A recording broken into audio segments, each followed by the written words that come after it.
আজকে মুসুর ডালের বড়া ভেজে নেব। তার জন্য মুসুর ডালটা কিন্তু আধ ঘন্টা আগে জলে ভিজিয়ে রেখেছিলাম, জল ঝরিয়ে তুলে নিয়েছি।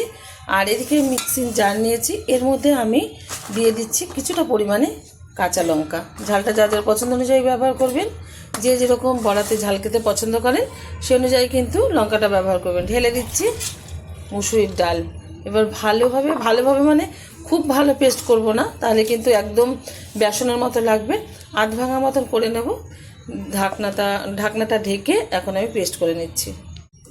মিক্সিতে পেস্ট করে নিয়েছি, এই যে আধ ভাঙা মতন।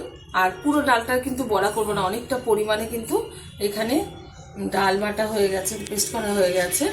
তো বাড়ির অল্প সদস্য, সেই কারণে পরিমাণ মতো আমি সব ব্যবহার করবো। দিয়ে দিচ্ছি কুচিয়ে রাখা একটু পেঁয়াজটা একটু বেশি ব্যবহার করলাম আমি।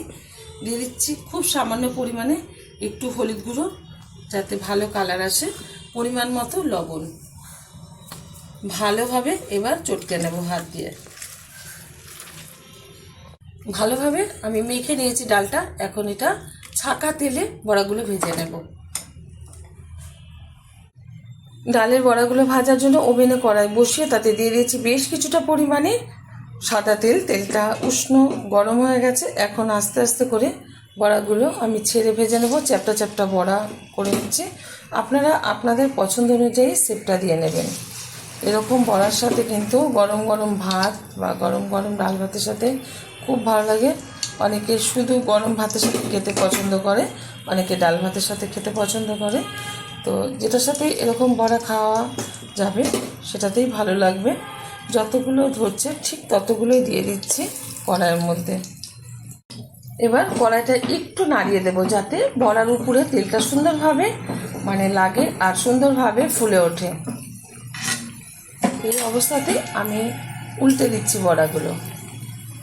সুন্দরভাবে কিন্তু উল্টো পিঠটা ভাজা হয়ে গেছে। অপর সাইডটা ভাজা হলে তুলে নেব।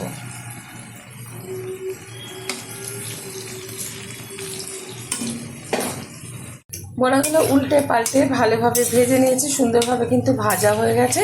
তুলে নিচ্ছি একটা পাত্রে। আর গরম গরম ভাতের সাথে গরম গরম ডালের বড়া সার্ভ করব। আপনারা কিন্তু অবশ্যই ট্রাই করবেন।